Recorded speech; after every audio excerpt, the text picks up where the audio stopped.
Hey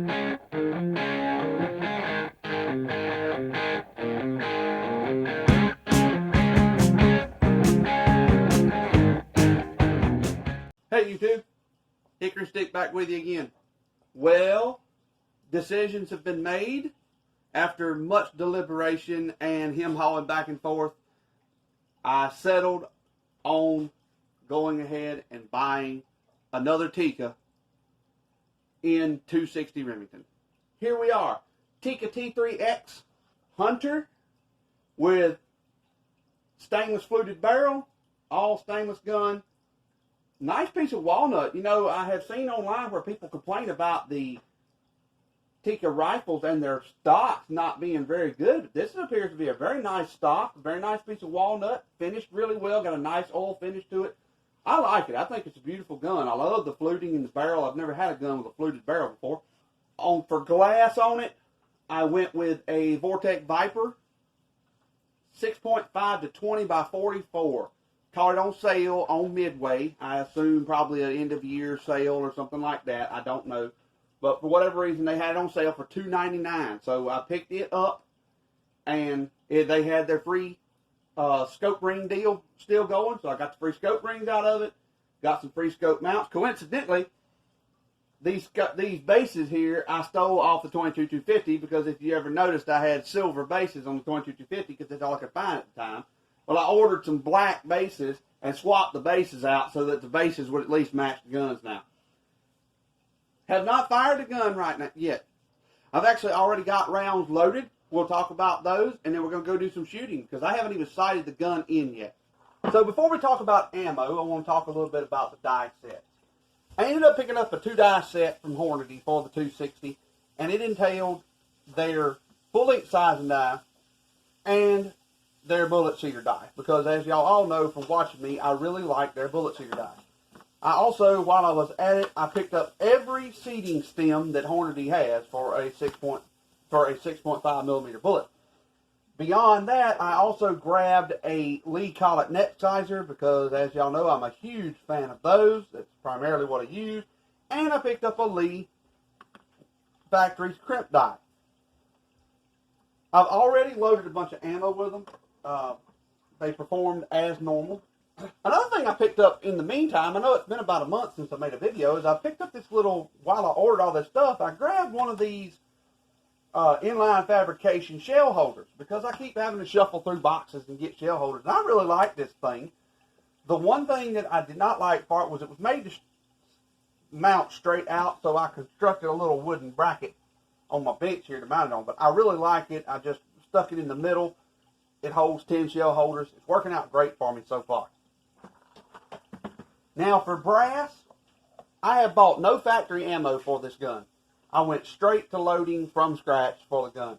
For brass, I picked up some Starlines. I did not pick up 250 pieces of Starline like I did for the 30-06 for a couple of reasons. Number one, I have not tested the 30-06 brass in depth yet, so I don't know how well it's going to hold up. And number two, the Starline 260 brass is not nearly as cheap as the 30-06 brass is. I didn't want to go bail off on 250 pieces of it until I thoroughly vetted it. But I did buy a 50-piece pack from Midway. I think I only paid about 2 cents more per brass for it in the 50 pack, buying it in a smaller pack than I would have in bulk. For the bullets, the first set of bullets, I went with 120 grain Sierra Match Kings. Y'all know I like Sierra Match Kings.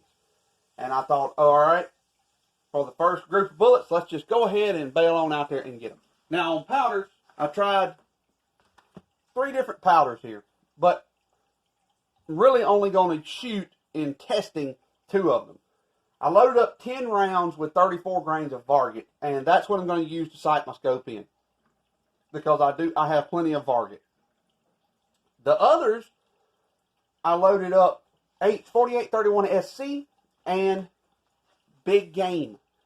I haven't shot much of the Big Game, and I want to start doing some testing with it. Actually, I don't even know if I fired it at all yet. So I want to start doing some testing with it.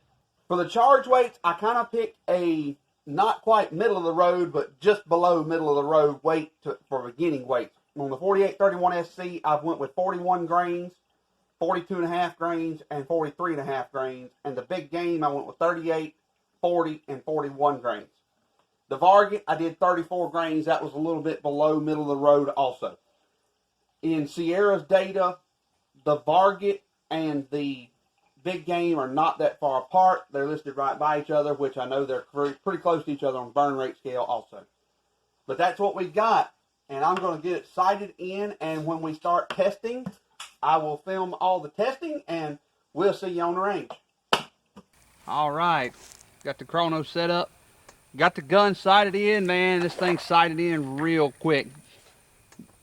3 shots, all it took, sighted in. It shoots beautifully. Couldn't be happier. All right, your powder charge data should show up on your screen. This is H4831SC.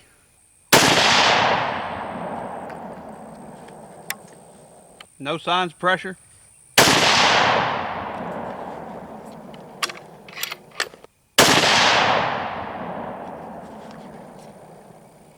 And I had to turn the lights on the chrono. Had an error on that one. Didn't get a recording on that shot.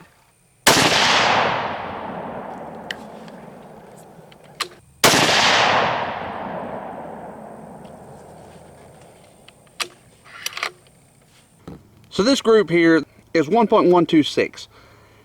Not a terrible group. Could definitely have been better. 41 grain of 4831 SC.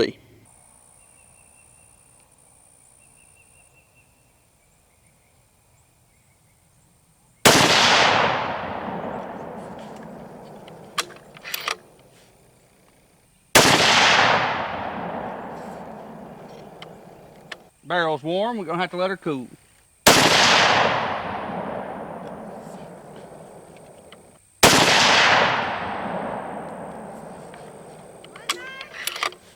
One more.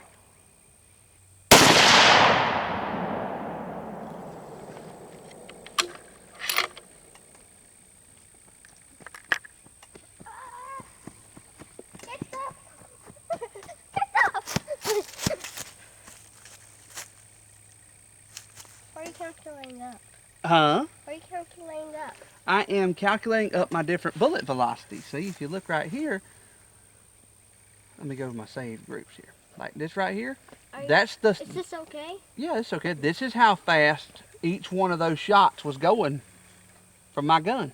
Okay. This group here, 0.955. 42.5 grains of 4831 SC. This was a good group. Even though it had the one flyer that was low and to the left, it was a good group.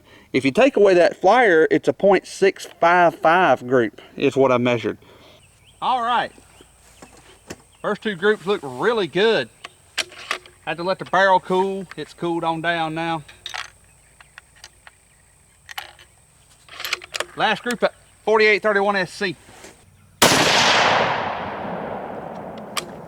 Can't seem to get a comfortable set.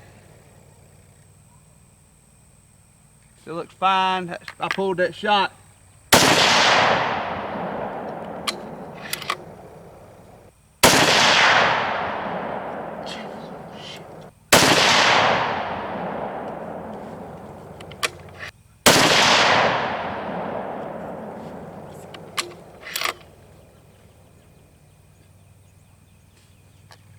Standard deviation on that group was awesome.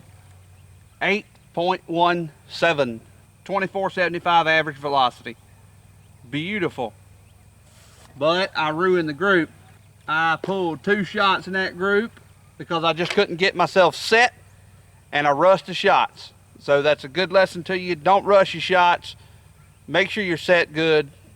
If you aren't set good, stop, reset yourself, get comfortable before you make your shot, because that was a great group as far as velocity and a great group as far as standard deviation, and I ruined it because I rushed a couple shots. This group, I rushed this shot and this shot, and I screwed this group up because that would have been, as you see, a pretty good group had I not rushed those 2 shots. All right, we're going to be moving on to big game.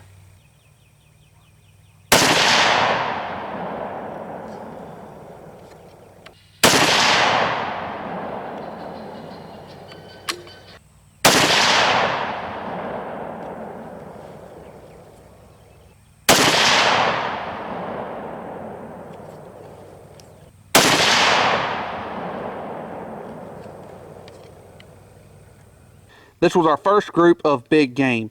This was a weird group. I felt like I shot good on this group. I don't know what happened to it. If you notice, we had two over here, and one in the middle. I don't know what went on that group. All right, had to let the barrel cool a little bit. Second group of big game.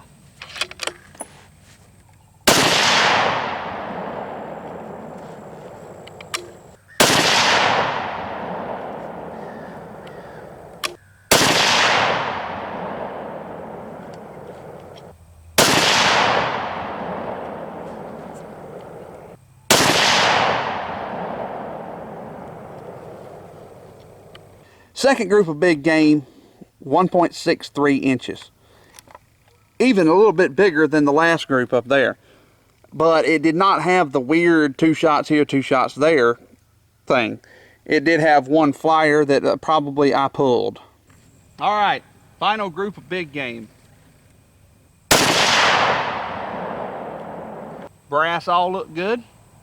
Keep in mind, this big game is a ball powder. And it is, when I say it's a ball powder, it's a ball powder. I mean, it is the prettiest little BBs that I've ever seen in a powder before.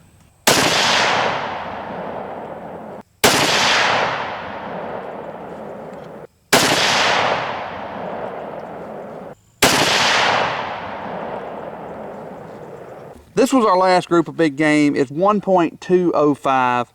It was a decent collective group. It needs to be tightened up. All in all, looking at this target, I just don't think the gun is that fond of these two powders. This was the first testing I've done with big game, and I don't know. The gun didn't seem to like them too good. And the reason why I say that is because my target that I used to sight it in was way better than this. So I don't know if, maybe it doesn't like this powder. So all in all, I think it was a great first shooting and testing of the gun. I love the gun. I like the scope. I will say that this fluted barrel, she gets hot fast. I was only able to get about 5 to 7 shots before it was so hot you couldn't touch it. But otherwise, gun shoots great. It has got way more thump than the 22-250 does. I would put it getting pretty close to my 30-06 as far as kick. I wish I could have gotten low rise scope mounts. I was not able to. I got these on the free scope mount deal from Midway, and they did not have any low rise. I wish I could have gotten low rise to where I could got my cheek a little further down in the cheek well. It's manageable. I've got the same situation on the 22-250. It's manageable, and I can deal with it. These were the sighters. That's a pretty good group right there. Those were the first 2 shots I fired, and those were the subsequent 3 shots, and then that was the first 5-shot group that I fired. These were with Varget. So I think that's where we're going to go next with the gun is Varget. And from the things I've seen online, the 6.5 calibers, Varget, they seem to like Varget. But, you know, everything seems to like Varget. That's why it's so popular. But that's where we're going to head next. Got plenty of Varget. I've got a bunch of other powders for us to try. All right, next up, probably another 22-250 or a 30-06, maybe even 45-70. I haven't decided yet. Some more shooting on the way, y'all. But until then, y'all have a good one.